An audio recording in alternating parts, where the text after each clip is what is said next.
Hola, soy Manuel Morante, gerente jurídico de Arochi Linder. Mi nombre es Diana Martínez y yo soy la encargada de coordinar las acciones de enforcement en la firma. El día de hoy vamos a platicar sobre un panorama general y los retos que tenemos en México precisamente para llevar a cabo todas las acciones derivadas y encaminadas al enforcement de los derechos de propiedad intelectual en nuestro país. Diana, muchas gracias por acompañarnos y entremos en materia. Platícanos, ¿cuál es el panorama del enforcement en México? ¿Cómo lo podemos hacer y hacia dónde lo podemos enfocar? Pues muchas gracias, Manuel. Pues me gustaría comenzar esta plática haciendo referencia a las acciones que se pueden llevar a cabo respecto de cada uno de los derechos de propiedad intelectual que existen. En el caso de México, hay dos procedimientos o dos vías para hacer valer estos derechos. Tenemos por un lado la vía administrativa y por el otro lado la vía penal. En muchas ocasiones nos preguntan, ¿y qué hay de la vía civil? Porque en general en otros países lo que tienen es una acción civil o una acción penal. La verdad es que en México el equivalente a la vía civil es esta vía administrativa y también nos preguntan mucho qué pasa con el tema de daños. La verdad es que los daños no son una acción propiamente enfocada o dirigida para la defensa de derechos de propiedad intelectual, sino más bien para cuantificar y recuperar los daños que se hubieran generado por esas violaciones. Ese es un procedimiento aparte, independiente y que ocurre posterior a que se ejercitaron las otras dos acciones. Entonces tenemos por un lado la vía penal y la vía administrativa, pero ¿qué conductas son las que se persiguen? En el caso de las invenciones, la violación a invenciones solamente puede ser perseguible por la vía administrativa. No hay ningún tipo de delito que se encuentre descrito como tal respecto de alguna de las invenciones que están previstas en la ley. En el caso de las marcas, ahí sí tenemos accesibles cualquiera de las dos vías. Por un lado, la vía administrativa en el caso de un uso no autorizado de marca, en el caso de uso de marcas semejantes en grado de confusión y algunas otras conductas como la supresión de una marca, la modificación del producto que tiene una marca, algunas otras conductas. Pero en general y en esta plática nos vamos a referir como a un tema más enfocado a la piratería o el llamado counterfeiting, que es distinto de las infracciones, porque hay, como mencionaba, un catálogo muy amplio de conductas que se pueden considerar como infracciones administrativas. Entonces, regresando a qué ocurre con las marcas en la vía penal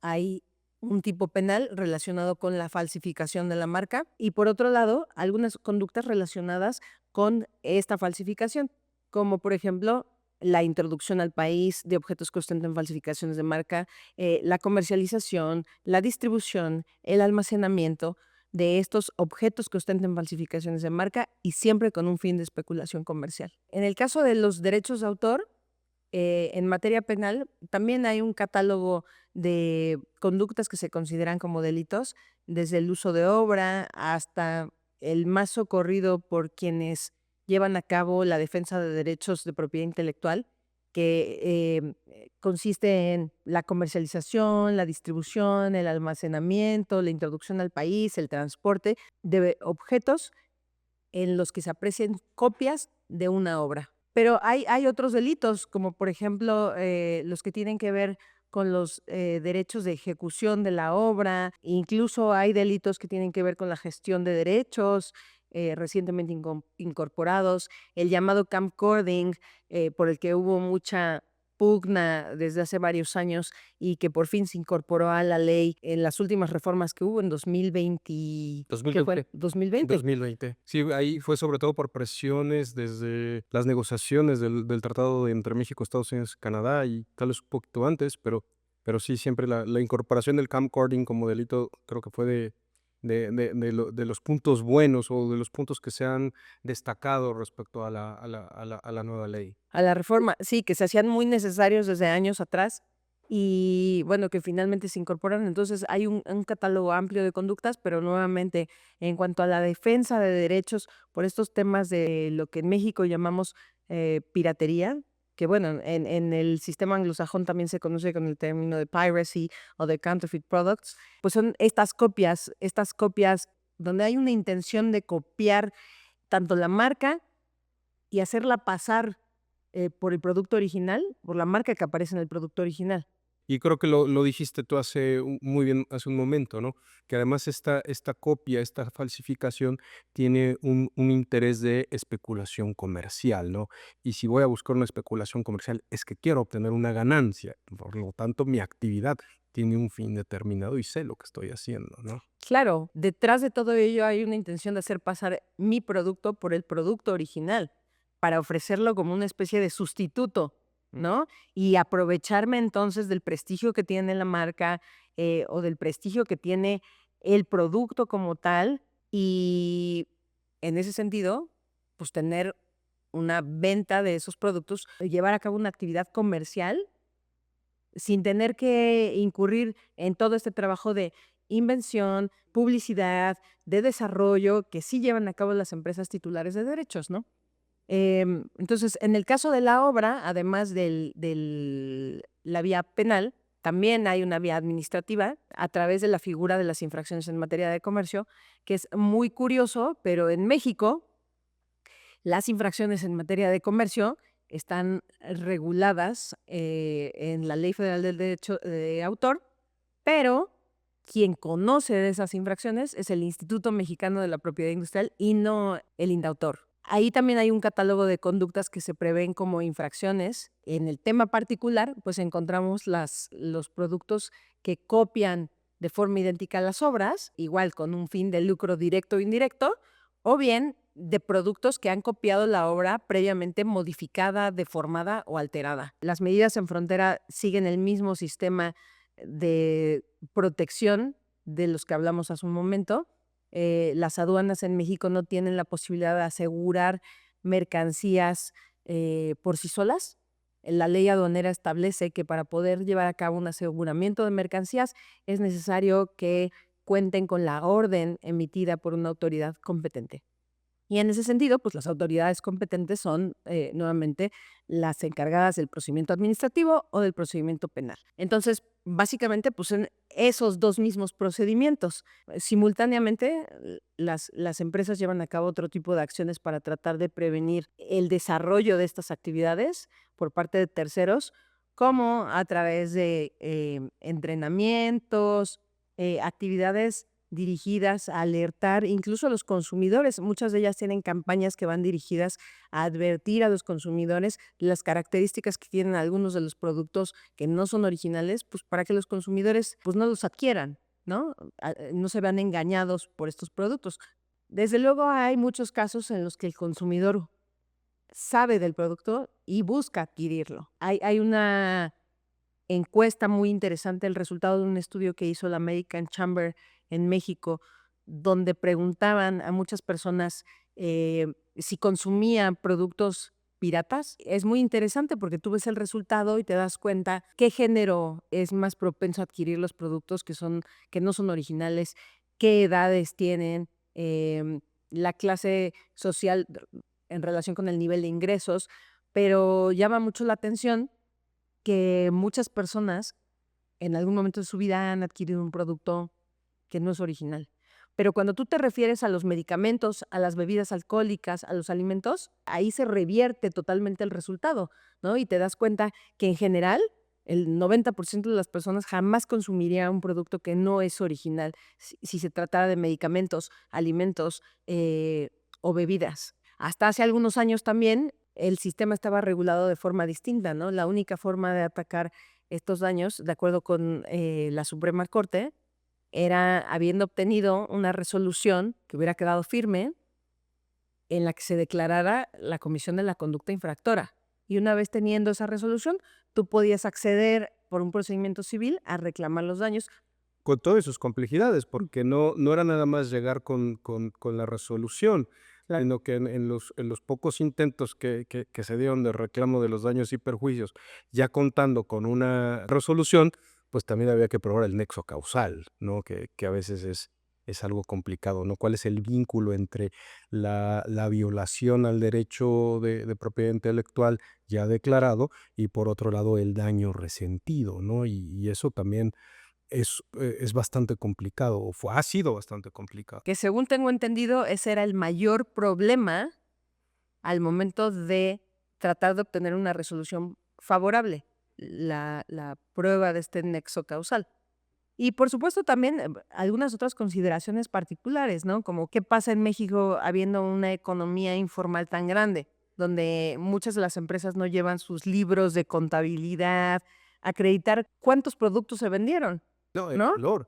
Y el valor, me acuerdo que hay una manera de determinar precisamente el valor de, en un momento dado de la pérdida, es tomando en cuenta el valor del producto infractor. Y eso, pues, no deja de ser un producto ilegal y, pues, que no puedes darle un valor económico sólido y contable como uno quisiera, ¿no? Claro, ¿cómo puedes cuantificar el daño? Debes considerar que cada uno de los productos que vendió la otra persona fue un producto que tú pudiste haber vendido y entonces lo cuantificas conforme al valor del producto original o conforme a lo que él lo vendía, ¿no? O conforme al costo, porque si tú lo vendes, pues ya estás adicionando la ganancia, Claro. etcétera. Pero el valor del costo y lo que tú dejaste de percibir o incluso había quien decía que había, un daño mayor causado, ¿no? Hacia la reputación de la marca, y eso cómo lo cuantificas, ¿no? Claro. Entonces, esa es una acción totalmente independiente y, bueno, al día de hoy existen, 2 posibles acciones a través de las cuales se puede interponer este procedimiento de daños. Estas acciones han tenido su evolución a lo largo del tiempo. La verdad es que en México la protección es muy reciente, porque si tú revisas la doctrina en Estados Unidos, te darás cuenta que tienen acciones de protección de derechos desde hace muchos años. Y aquí en Que realidad desde antes del Lanham Act ya contaban con muchos mecanismos. sí, y aquí en realidad, se incorporó, pues, por ahí de los noventas, ¿no? Incluso la creación de la unidad especializada en investigación de delitos, contra los derechos de autor y la propiedad industrial, que empezó como una fiscalía especializada en propiedad intelectual, pues, fue a finales de los noventas. Entonces, bueno, ha habido una evolución en la que se ha hecho necesario la incorporación de nuevos tipos penales. Como mencionamos hace un momento, bueno, actualmente tenemos el camcording, figuras como incluir como delito a los circumvention devices, todos estos sistemas, dispositivos o aparatos que tienen por objeto violar el sistema de seguridad de algún otro dispositivo, pues actualmente también se incorporaron como delitos, ¿no? Los delitos que están relacionados con la gestión de derechos, en el caso de las obras, hace no mucho, en cuanto a modificaciones, que se hizo de oficio la persecución de los delitos de venta en vía pública de objetos que ostentaran falsificaciones de marca. En estos momentos en el que has desarrollado la descripción del panorama, en relación a la vía administrativa y a la vía penal, los tipos de conducta que se buscan sancionar y castigar, y por ende evitar, las distintas autoridades que intervienen, hay algo que me llama la atención y creo que puede ser relevante. ¿Hay precedentes? ¿Hay algún tipo de precedente importante en materia de enforcement que puedas tener en la mira? Pues lamentablemente hay muy pocas resoluciones que tengan estos antecedentes. En materia de derechos de autor, todavía encontramos que creo que por ahí eran como 8, pero en materia de marcas, no, ni siquiera de marcas, propiedad industrial como tal, yo creo que hay incluso pocas sentencias. De hecho, con la entrada en vigor de la nueva ley fue que se hizo necesario incorporar el término de la definición del término de falsificación, porque no había claridad de qué debía entenderse por un objeto que ostentaba una falsificación de marca. Y entonces hay algunos casos en los que la copia de la marca es idéntica, pero hay muchos otros en los que puede haber una ligera diferencia y hasta dónde puede ser admisible esa diferencia. Incluso Delia Lipsky en uno de sus libros señala que de un caso en Argentina donde llegan a ejecutar una orden de cateo, encuentran varios productos y entonces se dan cuenta que la marca tiene invertidas las dos letras. Y lo que dicen es, cuando revisan todo lo que hay ahí, la máquina que estaba ahí bordando, tú tenías que ponerle información, era como computarizada, y quien cargó la información de la marca que tenía que bordar invirtió el orden de las letras. Entonces, la intención efectivamente era que la marca fuera idéntica, pero por un error humano, el bordado del producto salió con las letras invertidas. Entonces, ¿hasta dónde podía entenderse como falsificación o no de la marca? De hecho, en este portal de la Suprema Corte de Justicia hay una herramienta que a mí me gusta mucho donde puedes abrir o tener acceso a los precedentes por materia. Bueno, son solo las materias que tienen que ver con violaciones a derechos humanos. Los derechos de autor son considerados un derecho humano a diferencia de los derechos de propiedad industrial. Y entonces tú ves las resoluciones que hay y de verdad son como 8. ¿Qué se entiende por uso de obra? ¿Quién está legitimado para interponer una denuncia en materia de derechos de autor? Otra más que tiene que ver sobre los derechos conexos, sobre el ejecutante. Hacía mucha falta la existencia de este tipo de resoluciones. Yo recuerdo mucho un caso, hasta hace algunos años también, existía un delito de reincidencia. Se consideraba como delito reincidir Sí. en cualquiera de las conductas de infracción previstas en la ley Sí. de la propiedad industrial. Y de hecho, me acuerdo cuando fue la discusión en el Senado de la República del dictamen de la Ley Federal de Protección de la Propiedad Industrial, en ese entonces el senador Mancera hizo la observación, ¿no? De que no podía incluirse la reincidencia en materia de reincidencia de infracción, porque pues estaría violando el principio non bis in idem, ¿no? De nadie puede ser juzgado 2 veces por la misma conducta. Qué cosa curiosa, fue la única modificación que tuvo el dictamen al momento de votarse, ¿no? Entonces, prácticamente lo que tuvimos del trabajo legislativo a lo que llegó a ser a nuestra ley, la única modificación fue precisamente la supresión del delito de reincidencia de infracciones, ¿no? Y sí, efectivamente, eso se quitó desde 2020 prácticamente. Ahora, este delito de reincidencia daba lugar a que existiera una protección en cuanto a las invenciones, Sí. porque tú podías haber infringido una patente, un diseño industrial, etcétera, y entonces, al momento de volver a cometer la conducta, tú podías acceder a la vía penal en contra de una persona. Eh, y esta modificación, pues, eliminó esa posibilidad. Pero a lo que iba es, nadie tenía claro qué implicaba esta reincidencia. Había un artículo posterior donde se definía qué se debía entender por reincidir y decía únicamente algo como volver a cometer la conducta dentro de un plazo de 2 años, si no mal recuerdo. Sí.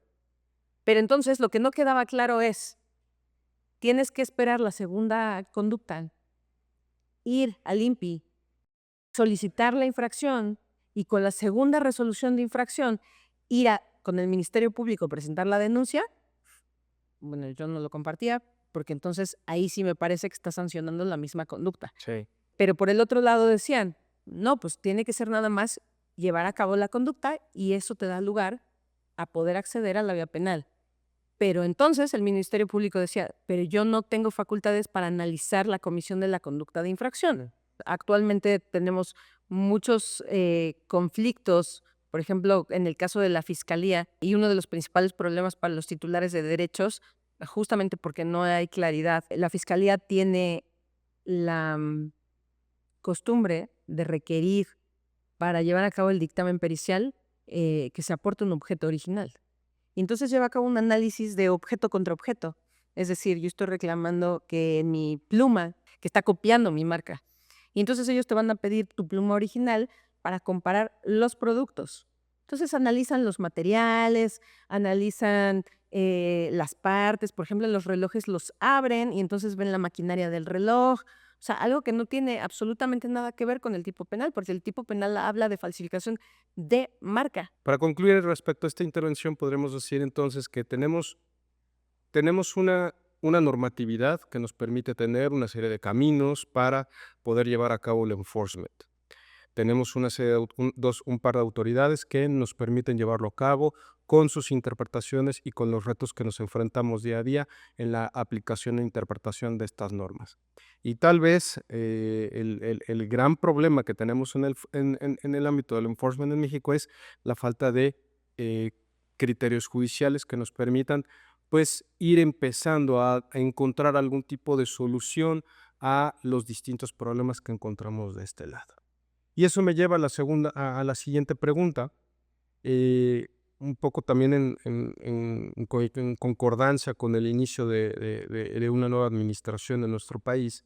Viendo este panorama, ¿cuáles son los retos que tiene un titular de derechos de propiedad intelectual para poder llevar a cabo el enforcement, para poder llevar a cabo la protección de sus derechos a través de estos mecanismos? Yo creo que el marco legal para atacar este problema es suficiente.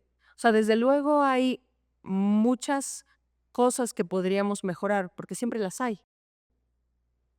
Pero la realidad es que con esto podríamos seguir adelante y mantener un respeto a los derechos de propiedad intelectual de los titulares. El principal reto en este momento es respecto de la aplicación y la visión de las autoridades, el compromiso de las autoridades para abordar este problema.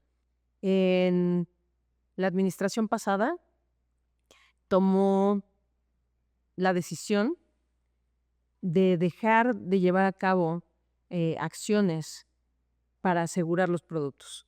Ellos dijeron, no vamos a ejecutar más órdenes de cateo que tengan que ver con derechos de propiedad intelectual.